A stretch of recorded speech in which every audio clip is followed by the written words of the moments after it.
Hello everyone, मैं सिमरन गुंबर स्वागत करती हूँ आप सबका लेवल अप लर्निंग पर। हमारे जो DEC के जुलाई 2023 सेशन वाले स्टूडेंट्स हैं जो अपना प्रोजेक्ट बना रहे हैं या बना चुके हैं या अब बनाएंगे, उनके लिए बहुत ही ज़्यादा खास रहने वाली है। क्यों खास रहने वाली है? क्योंकि बच्चे कहते हैं मैम इतनी ज़्यादा मेहनत करके प्रोजेक्ट तो बना लिया, इतना बढ़िया प्रोजेक्ट बनाया था, लेकिन एंड में रिजेक्ट कैसे हो गया, हमें तो पता ही नहीं चला। तो ठीक है, आज की इस वीडियो में मैं आपको कुछ छोटे छोटे पॉइंट्स बताने वाली हूँ, जो पॉइंट्स तो बहुत छोटे छोटे हैं लेकिन जिसके कारण आपके प्रोजेक्ट के रिजेक्ट होने के चांसेस बढ़ जाते हैं। ठीक है जी, तो वो मैं सारी चीज़ें आपको बता दूंगी ताकि आप अपना प्रोजेक्ट अच्छे से बनाओ, मेहनत से बनाओ, अच्छे से सबमिट करो और उस मेहनत का आपको फल मिले और अच्छे मार्क्स मिले। ठीक है जी, तो सबसे पहले क्या चीज़ है, जो जुलाई 2023 सेशन वाले बच्चे हैं जिनकी अब पेपर जून 2024 में होने वाले हैं, आपको पता है ना, आपकी डेट शीट आ चुकी है। 7 जून को आपका DC1 का पेपर है, 8 जून को DC2 का पेपर है और 10 जून को DC3 का पेपर है।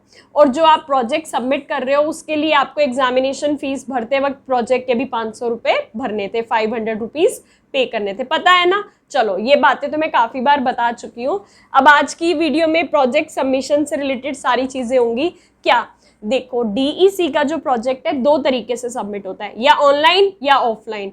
ऑनलाइन सबमिट करने के लिए अभी तक कोई भी लिंक नहीं आया है, ठीक है जी। और लास्ट डेट क्या है? 31 मई। तो अगर आपका प्रोजेक्ट बन गया है तो आप अपने प्रोजेक्ट को दिल्ली मैदानगढ़ी हेड ऑफिस वाले एड्रेस पे स्पीड पोस्ट कर सकते हो। ठीक है जी, अगर आपका प्रोजेक्ट बन गया है और आप अपने प्रोजेक्ट को स्पीड पोस्ट करने वाले हो तो क्या क्या बातों का ध्यान रखना है, सुन लो। एक तो सबसे पहली चीज़, जो बच्चे क्या करते हैं, कहीं से लिखा लिखाया प्रोजेक्ट ले लेते हैं, बना बनाया प्रोजेक्ट ले लेते हैं, तो प्लीज़ ऐसा मत किया करो।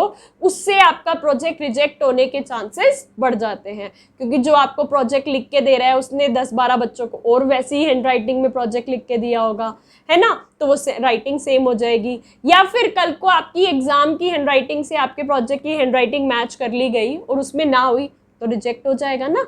तो ये छोटी छोटी बातों का ध्यान रखना। चाहे आप किसी से सॉल्व्ड प्रोजेक्ट की PDF ले रहे हो, लेकिन लिखना उसको अपनी हैंडराइटिंग में।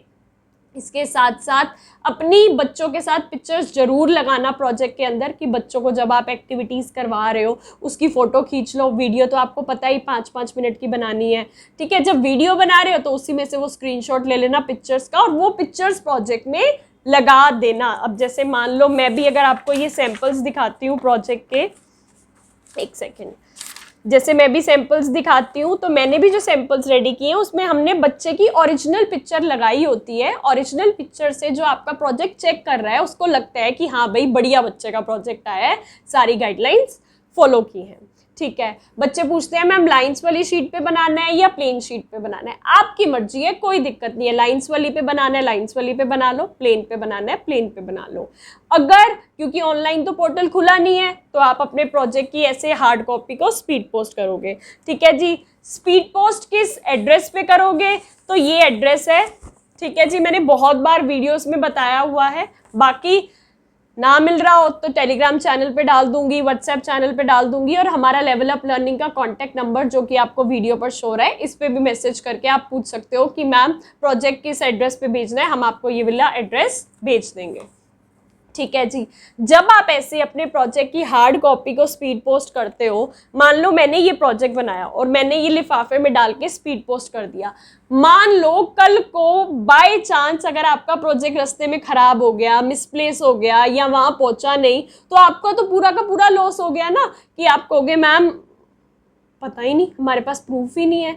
तो इसलिए सब बच्चे अपने प्रोजेक्ट को सबमिट करने से पहले पूरे के पूरे प्रोजेक्ट की एक PDF बनाकर ज़रूर अपने पास रखेंगे, ताकि आपके पास पता हो आपने क्या प्रोजेक्ट बनाया था, कैसे सबमिट किया था। आपके पास आपके प्रोजेक्ट की एक PDF ज़रूर होनी चाहिए। इतने सारे PDF मेकर आपको ऑनलाइन ऐप मिल जाती है, उससे आप PDF बना सकते हो, फ्री में PDF बन जाती है। तो इतनी सारी मेहनत को भेजने से पहले अपने प्रोजेक्ट की PDF बना के ज़रूर रख लेना, ठीक है जी। अब मेरे पास बहुत सारे पुराने बच्चे आते हैं, कई बच्चे जिन्होंने खुद प्रोजेक्ट बनाया होता है या इधर उधर किसी से ले लिया होता है या कुछ अपने हिसाब से पता नहीं क्या मनगढ़ंत किया होता है, और पूछते हैं मैम हमने ना प्रोजेक्ट बहुत अच्छा बनाया था लेकिन रिजेक्ट हो गया, ऐसा क्यों? तो मैं कहती हूँ अच्छा बनाया था तो दिखाओ अपने प्रोजेक्ट की पीडीएफ, तभी मैं उसमें से देख के बता सकती हूँ कि इसमें क्यों रिजेक्ट हुआ। तो बच्चे अपना प्रोजेक्ट दिखाते हैं तो मैं उन्हें बताती हूँ ये देखो इस जगह पे ये नहीं करना था, फेस 1 में ये नहीं करना था, या पहले चरण में ये नहीं करना था, पहले गाइडलाइंस में होता था ऐसे, दूसरे चरण में ऐसे करना था, वैसे करना था। तो मैं उनको ये सारी चीज़ें जब बताती हूँ ना तो बच्चे कहते हैं मैम इससे अच्छा तो सबमिट करने से पहले आपको दिखा देते ताकि हमें पता चल जाता ये गलती है और हम ये इम्प्रूव कर लेते और हमारे प्रोजेक्ट के रिजेक्ट होने के चांसेस बच जाते। तो ये बात तो मुझे भी सही लगी कि जब तुम बाद में प्रोजेक्ट रिजेक्ट हो जाता है और मुझसे पूछते हो कि मैम बताओ क्यों रिजेक्ट हो गया या क्या दिक्कत थी, क्योंकि आपको पता है मैं इतनी देर से इतनी चीजें समझा रही हूँ, जरूरी नहीं है बच्चे मुझसे लेंगे। पता नहीं बच्चे कहेंगे मैडम मैंने एक कैफे वाले से ले लिया, सस्ता मिल रहा था, आपका नाम लिखा हुआ था, वहां से ले लिया। मेरा नाम लिख देने से क्या होता है, मैं आपको बताती हूँ। जब आप हमसे लेते हो, हमारे नंबर से लेते हो, तो हमारी रिस्पॉन्सिबिलिटी बनती है कि हम आपको सारी चीजें समझाएं। अब कल को कोई आपके आसपास वाला कैफे मेरा नाम प्रोजेक्ट के ऊपर लिख देगा तो मेरा थोड़ी हो गया, है ना। या मेरा कोई पुराना प्रोजेक्ट आपको दे देगा तो क्या फायदा। या आपने किसी ऐसे पर्सन से ले लिया जिसको खुद को ही नहीं आता था, उसने खुद भी गलत बनाया, आपको भी गलत दे दिया, तो आप ही का लॉस होता है और कुछ भी नहीं होता। अब बहुत से बच्चों को ना ये बात बड़ी कंफ्यूजिंग लग रही है, मैम प्रोजेक्ट तो बना लिया, प्रोजेक्ट के अंदर डेट्स कैसे डालनी है नेक्स्ट ईयर पे, या अगर हम स्टार्टिंग में विषय वस्तु की तालिका बनाएंगे या हिंदी में इंग्लिश में इंडेक्स बनाएंगे तो इसकी डेट्स कैसे डालनी है।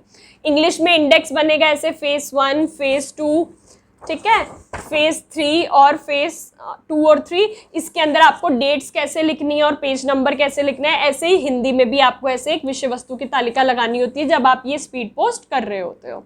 तो मैंने सोचा अब बच्चे इतनी सारी कंफ्यूजन हो रहे हैं, तो जिन बच्चों का प्रोजेक्ट बन गया है और सबमिट कराना चाहते हैं उससे पहले वो मुझे दिखाना चाहते हैं कि मैम देख लो सारी चीज़ें सही है ना, सारी चीज़ें गाइडलाइंस फॉलो की हुई है ना, कोई छूटा तो नहीं है कोई चीज़, तो अपने प्रोजेक्ट की एक साफ सुथरी नीट एंड क्लीन सी पीडीएफ बना लेना। लाइट के अंदर प्रोजेक्ट के पेजेस की पीडीएफ फोटोज क्लिक करना और उसकी पीडीएफ बना लेना नीट एंड क्लीन बिल्कुल, क्योंकि वो आपको अपने प्रूफ के लिए अपने पास रखनी है कि कल को अगर आपका रिजल्ट नहीं आया या कोई दिक्कत हो गई तो आप अपना प्रूफ दिखा सको। वो मुझे पीडीएफ दिखानी हो तो मुझे पीडीएफ भेज देना, हमारा लेवल अप लर्निंग का कॉन्टैक्ट नंबर वही है जो स्क्रीन पर शो हो रहा है, उस पर भेज देना और उसमें मैं बता दूंगी। या फिर अगर आप में से कोई ऐसा है जिसको ये नहीं समझ आ रहा मैम एनेक्स्टर्स पे कैसे डेट्स डालनी है, या ये विषय वस्तु की तालिका कैसे बनानी है, या इस पे कैसे डेट्स और पेज नंबर डाले जाएंगे, इसमें भी किसी को कंफ्यूजन हो तो अपने प्रोजेक्ट की पीडीएफ भेज देना। मैं आपके प्रोजेक्ट के अकॉर्डिंग आपको कैसे विषय वस्तु की तालिका बनानी है या इंडेक्स बनानी है,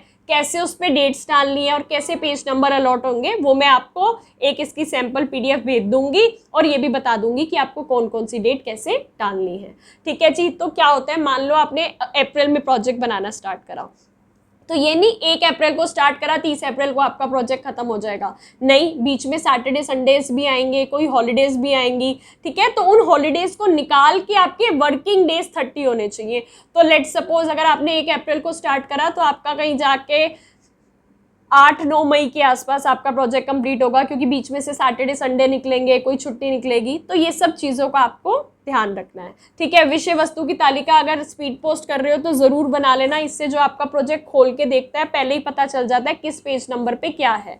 अगर आप इंग्लिश मीडियम के स्टूडेंट हो, जैसे मान लो आपने इंग्लिश मीडियम के अपने प्रोजेक्ट की पीडीएफ भेजी, तो मैं आपको इंग्लिश मीडियम वाला ये सैंपल भेज के बता दूंगी कि आपको कौन सी डेट्स कहाँ पर लिखनी है और क्या पेज नंबर लिखना है। In the same way Hindi medium की होगी, अगर हिंदी मीडियम की आपने पीडीएफ भेजी होगी तो मैं आपको ये हिंदी मीडियम वाली पीडीएफ दे दूंगी कि कैसे कैसे आपको क्या करना है। ठीक है जी। तो ये बात ध्यान रखना, जो तुम बाद में प्रोजेक्ट रिजेक्ट हो जाता है या किसी और से लिया होता है या कैसे भी बनाया होता है, अपने आप बनाया होता है, व्हाटएवर बनाया होता है, और बोलते हो मैम बताना इसमें क्या गलती है, क्या फ़ायदा उसका जब चिड़िया चुग गई खेत, जब फेल हो ही गए, रिजेक्ट हो ही गया, नया बनाना ही है, तो फिर पुराना देख के मैं क्या करूँगी। जब तुम्हें मेरी गाइडेंस लेनी ही है, मेरी हेल्प लेनी ही है, तो सबमिट करने से पहले दिखा दो। मैं मानती हूँ मेरे लिए ये काम थोड़ा सा कॉम्प्लिकेटेड हो जाएगा, क्योंकि मेरे को तुम्हारे प्रोजेक्ट देख के बिल्कुल बताना पड़ेगा किसमें क्या गलती है या क्या कमी रह गई है या क्या इम्प्रूव कर सकते हो, लेकिन कोई बात नहीं। मैं चाहती हूँ तुम लोगों के ज़्यादा से ज़्यादा बच्चों के 80+ मार्क्स आए, 90+ मार्क्स आए और एक ही बारी में डिप्लोमा खत्म हो जाए, बीच में कोई भी रुकावट ना आए। तो अपना प्रोजेक्ट अगर मुझे दिखाना हो कि मैम सही बना है या इसको और कैसे इम्प्रूव कर सकते हैं, क्योंकि इतने साल का एक्सपीरियंस है मेरे पास, मैंने इतने बच्चों के प्रोजेक्ट देखे हैं, कितनों के बनवाए हैं, कितनों को अलग अलग सैम्पल्स वाली PDF प्रोवाइड करी है, कितना कुछ करा है। अब तो लगता है दिन रात को जब मैं सोती हूँ ना, तो तब भी DEC के प्रोजेक्ट की एक्टिविटीज़ दिमाग में घूमती होंगी। कोई बात नहीं, जहाँ इतनी मेहनत मैंने करी है वहाँ थोड़ी और कर लूँगी, तुम्हें थोड़ा सा और गाइड कर लूँगी, बट आई वॉन्ट मेरे स्टूडेंट्स एकदम 80+ और 90+ मार्क्स लेकर आए। ठीक है जी। लिखना आपको प्रोजेक्ट खुद है अपनी हैंडराइटिंग में, लाइंस वाले पेजेस या प्लेन पेजेस आपकी मर्जी है, कोई दिक्कत की बात नहीं है। स्पीड पोस्ट ही करना है अभी तक तो, क्योंकि ऑनलाइन पोर्टल आया नहीं है। स्पीड पोस्ट करने से पहले अपने प्रोजेक्ट की PDF बना के ज़रूर रख लेनी है। PDF बना के पहले मुझसे चेक कराना चाहो तो हमारे लेवल अप लर्निंग के कॉन्टैक्ट नंबर पे भेज देना। जिस भी मीडियम का आपका प्रोजेक्ट होगा उसका इंडेक्स या विषय वस्तु की तालिका आपके पास आ जाएगी, और आपको कैसे डेट्स डालनी है और पेज नंबर डालना है आपके प्रोजेक्ट के अकॉर्डिंग, क्योंकि आपके प्रोजेक्ट के अकॉर्डिंग ही इसमें डेट्स डलती हैं, बता देंगे। एनेक्स्टर पे कैसे डेट्स डलनी है वो बता देंगे, और इसके साथ साथ कोई और कन्फ्यूजन होगी तो उसमें गाइड कर देंगे। 31 मई 2024 लास्ट डेट है। लास्ट डेट का वेट मत करना। एक और बात, क्योंकि अब समर हॉलीडेज आने वाली हैं तो स्कूल बहुत जल्दी बंद हो जाएंगे, तो फटाफट से जिसको खुद प्रोजेक्ट बनाना है खुद बना लो, जिसको हमसे सॉल्व प्रोजेक्ट की PDF लेनी है हमसे ले लो, और फटाफट से रिटर्न वर्क करके वीडियोस बनानी स्टार्ट करो, क्योंकि बाद में प्ले स्कूल्स बंद हो जाएंगे गर्मियों की छुट्टियों के कारण और तुम्हारा प्रोजेक्ट बीच में अटक जाएगा। तो आप ऐसी सिचुएशन में ना फंसो, इसलिए पहले ही फटाफट से काम करके रख लो। सॉल्व प्रोजेक्ट की PDF लेना चाहो या इंपॉर्टेंट क्वेश्चन आंसर की PDF लेना चाहो एग्जाम्स की तैयारी के लिए, या असाइनमेंट लेना चाहो, लेवल अप लर्निंग के कॉन्टैक्ट नंबर पे कॉन्टैक्ट करके ले सकते हो। सुंदर सुंदर सी अपने प्रोजेक्ट के अंदर पिक्चर्स लगानी है, प्रॉपर वीडियोस बनानी है, उनके लिंक कैसे कॉपी करने हैं, सब चीज़ें हमने आपको चैनल पे बताई हुई हैं। बाकी जब आप अपना प्रोजेक्ट दिखाओगे तो आपके उसके अकॉर्डिंग हम गाइड कर देंगे कि किस जगह पर आप और क्या इंप्रूव कर सकते हो, ताकि सब बच्चे लेकर आए 80+ मार्क्स और एक ही बार में डिप्लोमा हो जाए complete. All the very very best, God bless you all. अच्छे अच्छे मार्क्स लेकर आना और खूब तरक्की करना। Thank you.